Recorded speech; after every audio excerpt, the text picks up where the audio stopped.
नमस्कार, जय माता दी। मैं हूँ आपकी अपनी लाइफ डिजाइनर जीतू आचार्य। वैशाख अमावस्या कब है?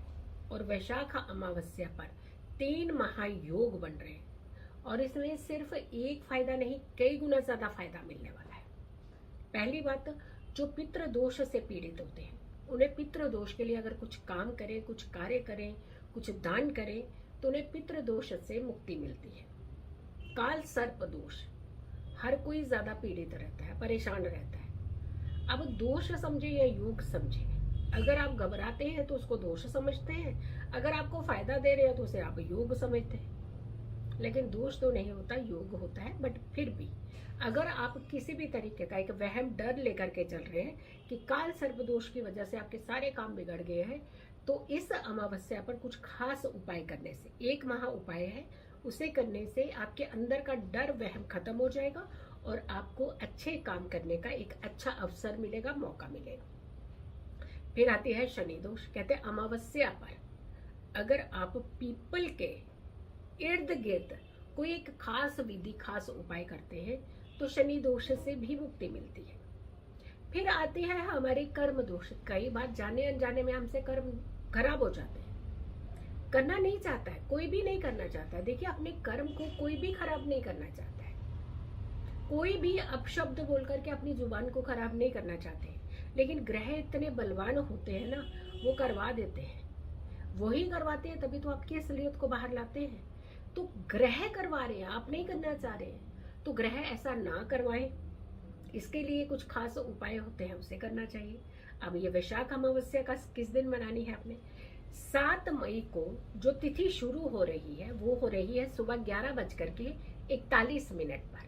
ये तिथि आरंभ होगी अमावस्या की, और अगले दिन 8 मई को ये तिथि समाप्त होगी 8:52 पर यानी सुबह के 8:52 पर। अब जब हम अमावस्या की बात करते हैं तो रात्रि के उपाय ज्यादा करते हैं, लेकिन जब दिन की बात करते हैं तो स्नान दान का महत्व होता है।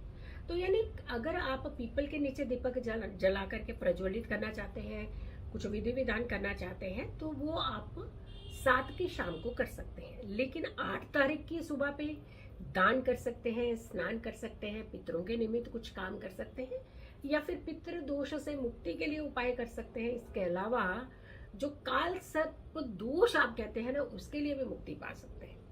चलिए, सबसे पहले तो क्या करना चाहिए? 7 तारीख को शाम को पीपल के नीचे सरसों के तेल का दीपक जरूर जलाना चाहिए।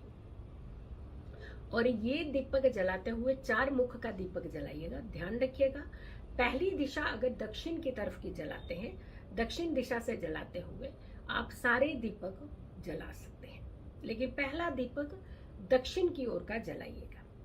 आपको काफी लाभ मिलेगा, मन भी शांत होगा और आपकी बहुत सारी समस्याओं के समाधान भी निकलेंगे। पितरों का ध्यान करिएगा जरूर कि किसी भी तरीके का अगर आपसे कोई भूल चूक आपके जीवन में हो चुकी है तो उससे के लिए क्षमा करें, या पितृ दोष, आपके पितृ किसी भी तरीके से नाराज है आपसे, तो हमें क्षमा करते हुए हमारे परिवार को आशीर्वाद दीजिए। ये ध्यान करते हुए, क्षमा मांगते हुए आप इस दीपक को प्रज्वलित कर सकते हैं। तो ये आपने करना है शाम को 7 तारीख को। अब आते हैं कि अगले कर्मों की तरफ। जैसे आपने कहा कि आपको काल सर्प दोष से ये बहुत डर लगता है, बहुत वहम है जी, पता नहीं हमारे सारे काम जो है सिर्फ काल सर्प दोष की वजह से ही रुके पड़े हैं। तो अगर ऐसी चीजें आपके साथ हो रही हैं तो आप क्या करिएगा?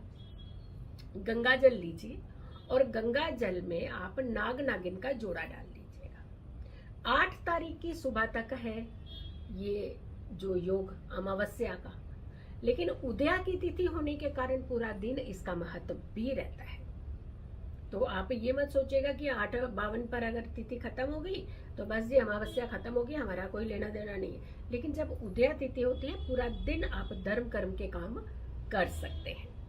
लेकिन अगर रात्रि में तिथि पर्टिकुलर टाइम में पड़े, जो सूर्य अस्त के बाद हमें चाहिए होती है, तो पीपल के नीचे दीपक प्रज्वलित करने का समय वो ज्यादा बेहतर माना जाता है। ऐसा नहीं कि कोई और कह रहा है कि आप 8 तारीख को जला दीजिए तो नहीं, ये गलत हो गया जी, देखो उन्होंने ऐसे बोला, उन्होंने ऐसे बोला, बिल्कुल नहीं, क्रॉस कर दीजिए, ऐसा नहीं है। आप शाम को जला लीजिए ना, क्या दिक्कत है, उसमें तो कोई परेशानी नहीं है। दीपक जलाने से आपको नुकसान थोड़ी ना होगा, कोई नुकसान नहीं होने वाला इस चीजों से। तो अगर किसी ने 8 को कहा है आपको, तो आप 8 को भी जला लीजिए, 7 को भी जला लीजिए, 8 को भी जला लीजिए। तो आपको कम से कम मानसिक तौर पर आप ये रिलैक्स कर पाएंगे, मैंने दोनों दिनों में तिथि के अंदर ये सारी चीजें उदय तिथि के अनुसार मैंने 8 को भी कर लिया। अब आते हैं कि काल सर्प दोष वाली जो बात है, गंगा जल के अंदर नाग नागिन का जोड़ा डाल दीजिए और उसे जाकर के आप शिवलिंग पर अर्पित कीजिए, और जो गंगा जल है वो भी शिवलिंग पर अर्पित कर दीजिएगा। ओम नमः शिवाय मंत्र का जाप करिएगा 108 बार, वहीं पर शिवलिंग के पास में बैठ करके। और ये उपाय, ये विधि घर में रखे हुए शिवलिंग में नहीं, घर में स्थापित किए हुए शिवलिंग में नहीं, ये आपको मंदिर में जाकर के ही अर्पित करना है। ध्यान रखिएगा, ये 8 तारीख की सुबह में आप नहा धो करके स्वच्छ वस्त्र धारण करके आप जा सकते हैं, ये उपाय कर सकते हैं। अब आती है बात की शनि दोष की पीड़ा। इस दिन आपको काली चीजों का दान करना चाहिए, यानी दिन में किसी भी समय आप ये दान कर सकते हैं। लेकिन अगर आप शारीरिक रोग से मुक्त होना चाहते हैं, कष्टों से मुक्त होना चाहते हैं, तो जो आप 8 तारीख का स्नान लेंगे, उस स्नान के जल में थोड़ा सा गंगा जल और थोड़े से काले तिल ये डाल करके आप स्नान लीजिएगा। और स्नान लेने के बाद, जैसे कई बार महिलाएं, जरूरी नहीं है कि अपने हेयर जो है एवरीडे वॉश करती हैं, लेकिन पुरुष तो एवरीडे अपने हेयर जो है वो वॉश करते हैं, वो पानी का मग्गा जो है वो पूरा अपने सर के ऊपर डाल सकते हैं। लेकिन महिलाएं ज्यादा एवरीडे तो नहीं हेयर वॉश करती हैं, तो वो थोड़ा सा जल लेकर के अपने सिर के ऊपर भी उसका छिड़काव जरूर कीजिएगा।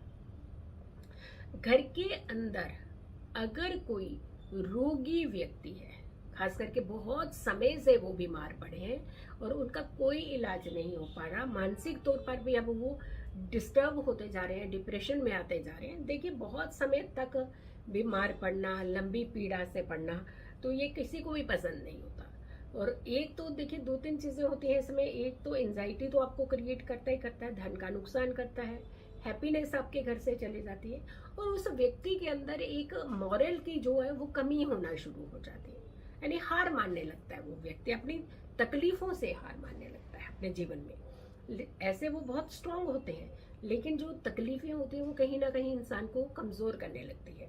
तो उस रोगी व्यक्ति के ऊपर भी आपने थोड़ा सा गंगा जल और पानी मिला करके उसके अंदर थोड़े से तिल डाल करके, तो इस जल का छिड़काव जो है उनके ऊपर कीजिएगा, उनके बिस्तर पर थोड़ा सा कीजिएगा, थोड़ा उनके कपड़ों के ऊपर कीजिएगा।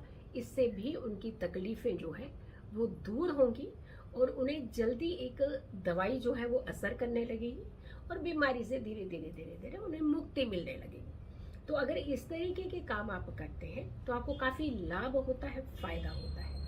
तो आपने वैशाख अमावस्या पर, जो कि 8 तारीख की है, लेकिन 7 तारीख की शाम को आपने पीपल के नीचे दिया भी जलाना है, और 8 तारीख को आपने दान करने हैं, जो भी आप दान करना चाहते हैं। जैसे पितरों के लिए आप कुछ वस्त्र दान कीजिए, कुछ फल दान कीजिए, मिठाई दान कर सकते हैं, डोनेट कर सकते हैं, कच्चा अन्न आप दान कर सकते हैं। तो ये सारी चीजें आप जो है वो 8 तारीख को कीजिएगा। सो वीडियो को ज्यादा से ज्यादा लोगों तक जरूर शेयर कीजिएगा। अगर चैनल सब्सक्राइब नहीं है किया हुआ तो जरूर कीजिए, क्योंकि इस बार की जो अमावस्या वो 3 योगों की अमावस्या, अच्छी अमावस्या मानी जा रही है। आपके अच्छी कैसे मानी जाती है? वो अमावस्या तो अच्छी नहीं मानी जाती, लेकिन जब आपकी तकलीफें दूर हो जाए तो आपके लिए अच्छी नहीं हुई।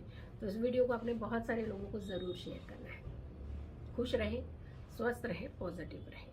पॉजिटिव रहते हैं तो हर समस्या से हम दूर रहते हैं। जल्दी हाजिर होंगे एक अच्छी वीडियो के साथ। तब तक के लिए नमस्कार, जय माता दी।